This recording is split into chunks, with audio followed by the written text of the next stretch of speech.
The highlight of the event is that we are discussing stopping oil sabotage and piracy in the Niger Delta regions and in the oil prospecting areas of the country. Recently, oil has been discovered at Kumani, some places in Bauchi and Gombe State. And if care is not taken, the same Dutch disease that bedeviled the areas in Delta, Edo, Ondo, and other places that are onshore will begin to bedevil those areas. And so we felt the need to discuss the issues of oil sabotage, the issues of bunkering, the issues that have to do with basic national existence. The first paper was on CDM. We're talking about clean management and the issue of gaseous emissions and reduction, so that by Nigeria is already a signatory to a net zero by 2030. We have 5 years to 2030. If we do not take it serious, we will never get there. Nigeria is the sixth largest emitter of gases. Therefore, pollution is rife, and we can see what has happened in our Niger Delta and in other areas on oil communities in Indokwa, East and West, and other places across the country in Akwa Ibom and all of that. So and Bayelsa. So it's about time that we look inward, learn from countries that have succeeded in the issues of gas capture and clean and renewable energy, like Qatar, Dubai. And we're very happy with developments in Dangote refinery, which is doing at least 70% of gas capture in their systems. And they use it for their ammonia plant and for beneficiation in fertilizer production, and then also to power other sectors. Now, the country needs all the CNG, LNG, LPG, and all of the gases we can.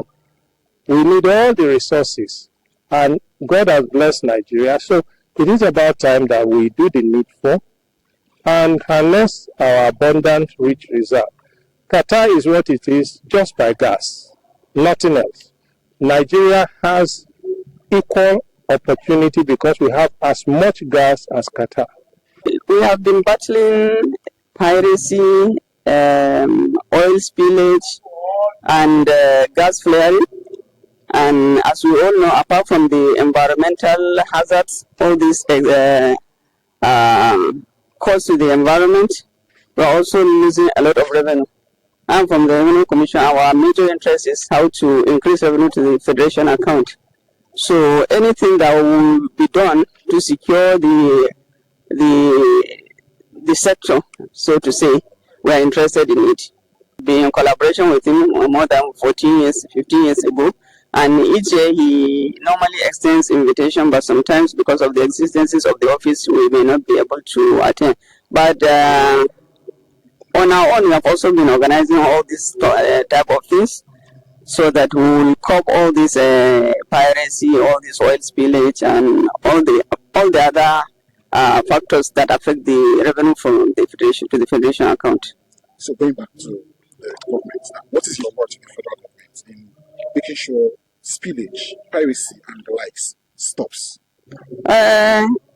Security, when we are talking about security, you need to invest a lot. So, like, if you are investing, don't look at the benefit, the short-term benefit. We are looking at long-term. So, whatever it is, the government needs to put in more effort to stop, to reduce, even to reduce to the minimum. Maritime disaster and oil spillage has been occurring in Nigeria and almost all over the world due to maybe some collisions of some oil vessels and tankers in the high seas. And then oil spillage maybe due to the negligence of either the operators or the explorers of the environment, or the vandalism by the miscreants in the country. So it has been a disaster that has been in Nigeria and has been ravaging our communities along the way. Well, I believe this workshop will bring a kind of sensitization and awareness to the people on the danger of the oil spillage, its own impact on the environment, as well as the problem on food security, natural security, and the likes. The action of the government should be one, sensitization. Let people know the danger attached to this thing. Two, they should make an effective, take an effective measurement, incorporate all the relevant stakeholders to ensure these things are not happening, to prevent it, because it has to be a preventive, not creative. I think that will help safeguard the environment, safeguard the people, and inshallah it will reduce. It's part of the awareness creation of the institute and also capacity building, because if awareness is not created, people will not understand some of the challenges that we're facing. But when you made them know, okay, if we engage in ABC, we can have social impact and so forth. Definitely people will be on their toes. Just like yearly flood that we have been having. So where people have been informed. So if, at the beginning of the rainy season, you see them clearing the waterways and what have you, so that even if the flood comes, the impact will be minimal. So it's part of that capacity building and awareness creation. Okay. It's a privilege, it's an opportunity, and at the same time, it's an opportunity for me to learn from the institute and many experts that are in the institute, and also to use whatever I have as a takeaway to my community, to my friends, to my family, so that we can be able to make Nigeria and the world a better place. Because as far as environment is concerned, everybody we must work together. Otherwise, if you say it's a problem, it's not my problem. So when the disaster comes, it doesn't differentiate who causes it, so it can affect everybody. The main bone of this particular seminar or this workshop is to give us, in a nutshell, a better environment, a better disaster management, reduction, and then how to go about safety generally. So this is all what we are trying to assimilate into the whole society or into the country. Safety, if I will put it, and then security, and then awareness. Once everybody is aware and everybody knows that this is the safety measures to take, and what take proactive measures. A lot has been expected from the government. Responsibilities and prompt actions if there's any management. But from the individuals, I think everything should start from you and I. Let us have the know-how to at least try as much as possible to learn the preventive measures, to learn the safety measures, and then disasters, yes. Some of them are natural and some of them are man-made. But let us try as much as possible, to prevent or to know the safety measures in respect of the man-made ones. But the ones that are natural disasters, this is where we now expect the government to come in as quickly as possible. Everything is created in similarity of understanding for man to manage. The problem is management. And one of the who can have a successful managing system, it is when we have created enough awareness for people to know the importance of environment. For an example, from the Garden of Eden, first creation was environment got created. So, and the next creation was giving man awareness after creating man to understand how to manage the environment so that the environment can also manage man. So it's two ways. Environment you don't manage cannot manage you. So I think this opportunity we all have is to understanding that we need to keep our environment alive so that we can have a serene environment, a good security, a landing, and of course, a good community for a better future, mostly in Africa. So managing environmental management is a key to system development. So what are you saying to community and the government at large? All I'm saying is I think one of the things the area we need to control in African system in our governance, it is to create more awareness using all media angles to teach the future generation of the African youth the importance of environment, the use of environment, and how to manage our environment.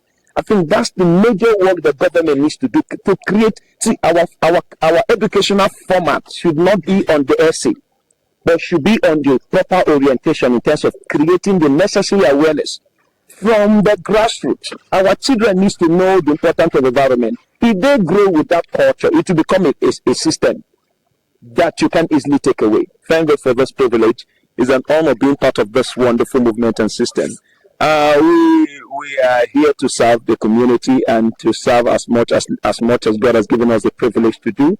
And I would say that with this wonderful platform, EMDRRI, that we are all part of the Institute, and we've learned so much from the Institute, and the Institute has given us the privilege. I will also recommend the Institute to other Nigerians who are, who are interested in understanding the importance of managing environment to join the Institute. Those are the benefits you get from the Institute. And there are much we have to offer.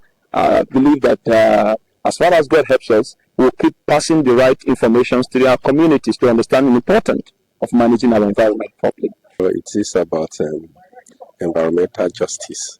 That is what the Institute is talking about. We need to appreciate that people are in a particular place, their communities, and they have the right to stay there, they have the right to livelihood. So when there are issues of, as you mentioned, spillages or whatever, environmental disasters coming from operations of the international oil companies that disrupt communities, there is the issue of justice. There is the issue of injustice. That there is a need to be addressed so that they can stay there peacefully in their environment. So these are things that, of course, they may not have the voice for quite often for them to express those their challenges. Here we are talking about the environment. Here we are talking about the need for people to respect the environment. The need for even government. There are a lot that government needs to do. The discussant talks about justice, talks about setting laws in our laws that remove some rights from communities. So these are things that we should, if they cannot enjoy their community, their rights are removed, at least government should be able to address some of their concerns. If we agree that for the common good, the government have removed some of the rights, and we agree that for the common good, we should take care of communities. Now, the issue of regulation. We have government agencies that regulate practices in the extractive industry. We need stronger regulations that will address the abuses of various extractive, those that are involved in the extractive industry, that deals with, that creates difficulties within communities. So from a lot, of course, there is also the issue of compensations in certain areas, and all that. We have seen even cases where things are taken to international courts, and the organic cleanup, for instance, people are still asking how far has government done something about it, and so many issues like that. It cuts across the country, unfortunately. For some people, today we are talking about the maritime environment. In some other diseases, it could be like in Zamfara, where there's the same issue of environmental degradation coming from extractions or from minerals and all that. So from one area to the other, it seems to be the same story, neglect. Thank you for watching BMC TV. Please watch, like, and subscribe to our YouTube channel.